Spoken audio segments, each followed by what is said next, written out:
Hi, this is Pastor Mendenhall. We are continuing our third episode of the Hope series with Mitchell Perkins. He has talked with us about his early life, his first deployment, and in this episode, we are going to discuss his second and third deployment and the darkness that brought depths into his life. And if this is your first time watching this series, or this episode of this series, I strongly recommend that you go back and watch the first episode and the second episode of this series, of our Hope series, on From Darkness to Light. So, Mitchell, you came home. You 20 years old. You went through the process of trying to fit back in normal life. You didn't. You felt that gap that was there. And then you went back into your second deployment. Right. Can you talk to us about that second and third deployment that you went through? Well, that second deployment was to Najaf, and at that point, they had a man named Muqtada al-Sadr. He was the insurgent leader at the time, and he decided to hole up in Najaf. And so there was, on a map of incidents across Iraq, they would put a little red dot wherever there was an incident, and Najaf just looked like this big old red hornet's nest. And they're like, well, that's where we're sending you guys. You're going to deal with that. So we're like, okay. So we already had it in our mindset that, we're over there, to keep the peace.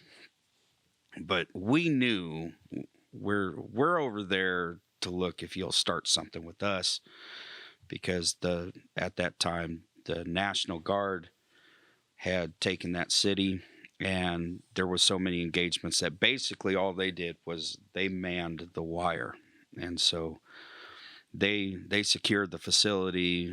Reports were that they didn't go outside of their facility if they didn't have to. And so this man basically had free reign to do as he wished with the city. And we were in there to kind of level the playing field. And so when we got there, we did our change of command.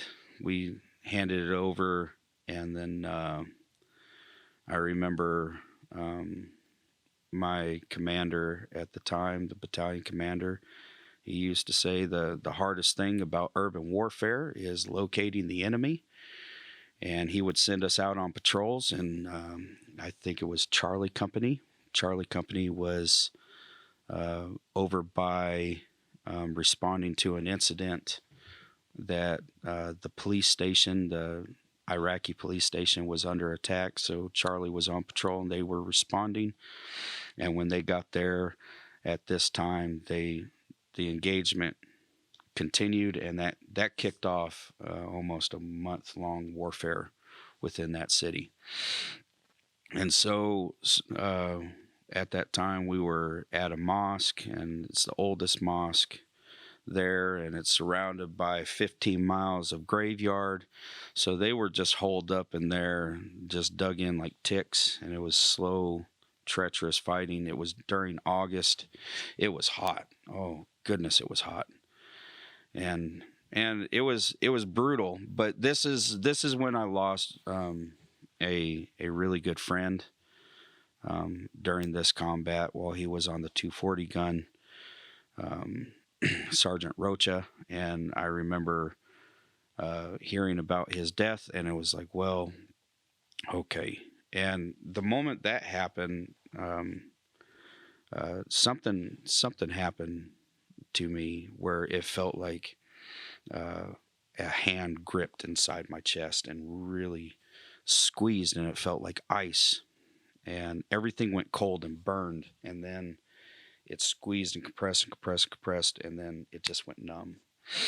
And so all of a sudden inside of me there's this numbness, and it's hard to explain, but it felt like when you fall asleep and you sleep on your arm all night, and you wake up and it's so numb that it hurts, but it's also so numb that you're not sure if the pain's real. And so that's what it felt like inside me 24/7. And from that point forward, there was really a shift in what happened with me, because from that point forward, I could laugh and I could physically feel the endorphins in my body, and I could feel the chemical release, and I would get the elevation from the laugh. And then the second the chemical was done, I'd drop right back. So it was a physical connection to happiness, but it wasn't, I would never be able to emotionally connect from that point forward. And from that point forward, I went and the absolute despair of war really took hold. After that, it really cemented that second tour, to where on my time back after the second tour, I no longer felt like I belonged anywhere. I went and we were suffering. Like, it was the second tour was a rough one, especially for us guys. We lost a lot of people. We had people killed, but we lost a lot due to injury, lots of limbs and stuff blown off. And we lost nearly, I think it was over 80 to injury, 11 to death. And then it was just the initial surge, and we lost some more after that. My best friend, he had his father commit suicide while he was on the second deployment. And I watched the command. Basically, they sent him home for 2 weeks to go deal with that. So he got shipped back to Guam. And when he came back, it was just expected. Well, you did the funeral, you said your piece, time to get back at it. And he had to have that mentality. And a lot of people, more people went through divorce and all of this. So when I came back, I had this numbness. And now when I'm back, I'm having buddies they're having really hard time. I'm having a hard time. My nightmares are worse than ever. And now I'm in a weird place, because when I'm home, I no longer feel like I fit in at home stateside. So I want to go back to war, because when I'm at war and I'm deployed, I don't have nightmares. But when you're at war, you really just kind of want to go back to home. So no matter where you're at, you don't want to be there, and you don't feel like you fit in. And so that's where I was. I was walking in no man's land anymore. Everybody's nightmares got worse, because we were basically rolling with a lot of the same guys from the first deployment. There wasn't a massive turnover. So the second deployment, which was a lot nastier in the fighting, that added on to the trauma of the first deployment. It just kind of compounded itself. And it was in between my second and third deployment that I had one of my friends, he ended up committing suicide. And so I was there with him the night before he did it. And he was sitting there, and we're in the barracks doing what young men do. We're enjoying some hydration, and we're sitting there talking, and he just starts to have that moment where the drink has got to him, and he's like, I just can't deal with it anymore. And, I'm tired, and all the stuff starts pouring out. And we're kind of around, and we're like, you know what, tomorrow's a new day, just suck it up. We'll grind through this, and we'll get through it. And, oh yeah, And so the night ends, he goes back to his place, and he ends up hanging himself in the middle of the night. And so I had to deal with that. Now you've talked to me in previous conversations, and you talked about it's like there's a spirit of death, and how that affected you. And you've watched a lot of your friends at this point. I can't remember how many of your friends have been killed in the middle of war, or because of, like your friend who who hung himself. How did all of that affect you? Well, the spirit of death is just it's there. You can feel it. Like you can feel it in combat. Is an atmosphere. It just you can feel death in the air, and then that just kind of stays with you. But then it just starts killing everything else. It kills your sleep. It starts killing your happiness. It starts killing your joy. It starts killing your hope. It kills your peace, and everything. You just start watching everything die. I mean, people who had relationships, it starts killing their relationships. It kills their relationships with their wife. It kills their relationship with their kids. And you're sitting here and you can't even logically get out of this place, because you can go through all the steps and you can retrace everything. You're like, well, we did this and this and this, and you can review the tactics, and sometimes things happen. That's war.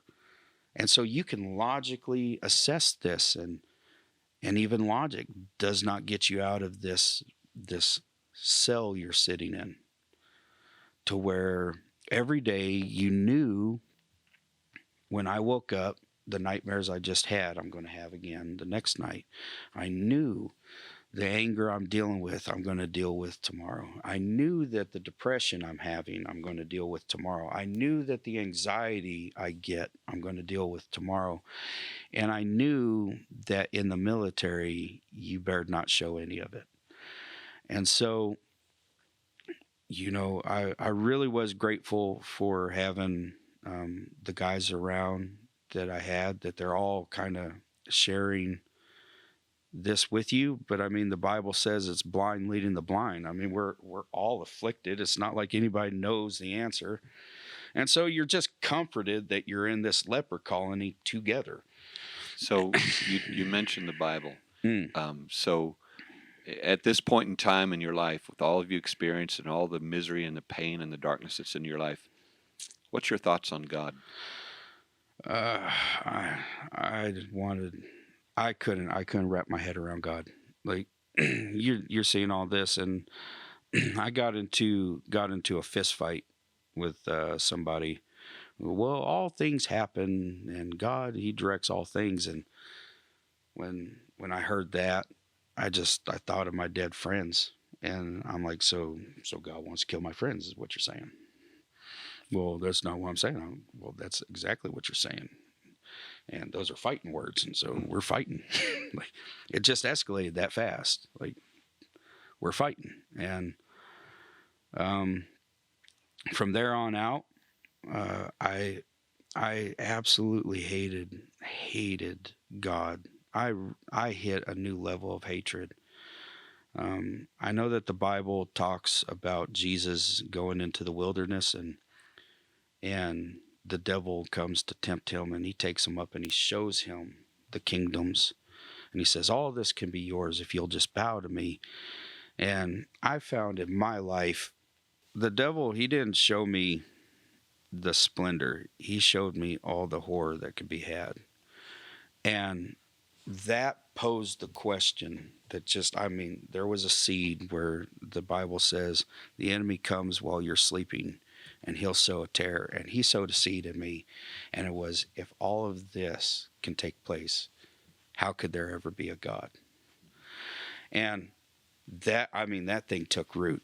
That thing grew. That thing produced fruit. I was absolutely 100% adamant that there was no God. And the first encounter I had with anything godly was my friend committing suicide. Because out of my whole family tree on either side, I only had one Christian in the family that I knew of, and she was my Aunt Pam, and she was a Pentecostal. I had not seen her since I was 8 years old, but I remember her house, and she had plum trees, and and little apple trees and stuff. And as a kid, you just climb these trees and just eat the fruit, and just loved it out there. And now I'm 21. I've never spoken to her. I just knew of her. I had fond memories of her as a kid. And I'm sitting here in this day of one of my friends just committing suicide, and I'm sitting in the barracks, and I'm find myself really in a bad place, to where I'm looking, I'm like, what is the point of all this? Like, is there a reason for my life? Is there any of this? And so I'm in such a bad way that I'm wondering, maybe he knew something I didn't, and maybe he's smarter than I am. Maybe he got the out, and I'm stuck in the misery. Maybe he's actually put the pain to bed. And that night, while I'm sitting there, all of a sudden my cell phone rang. And, this is pre-smartphone.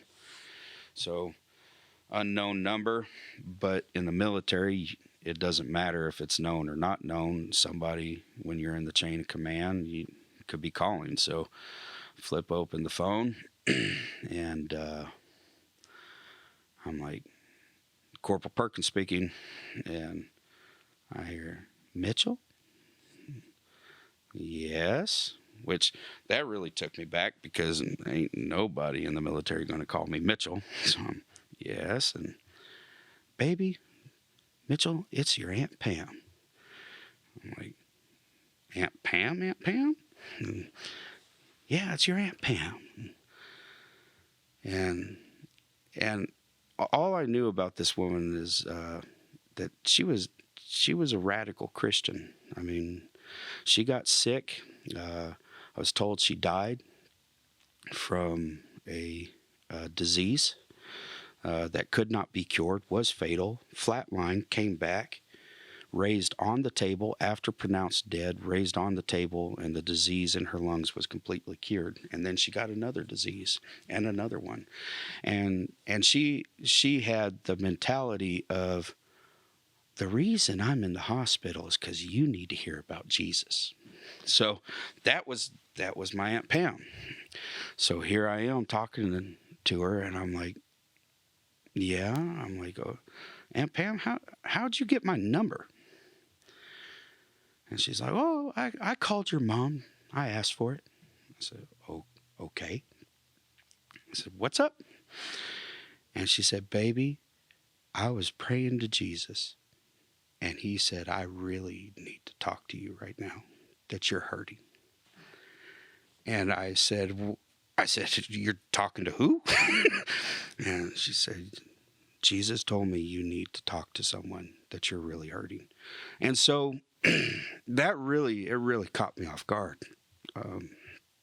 That because I hadn't told anybody what had just taken place that day.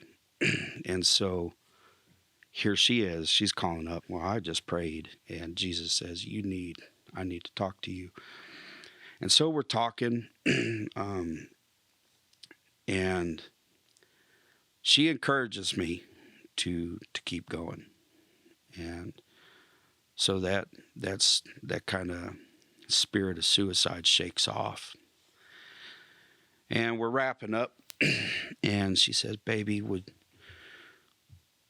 you like to pray with me? And I was sitting there, and I'm tearing up. I said, thank you, Aunt Pam, but no, I would not. And she said, okay. She said, that's all right.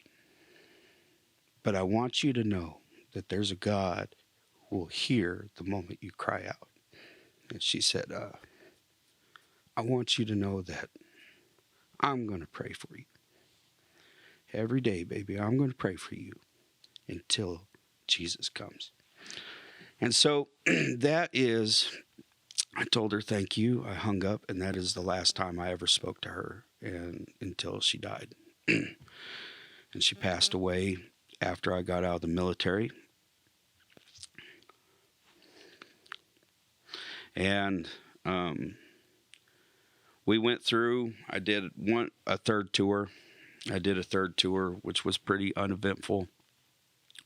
Came home, and I thought heavily about reenlisting.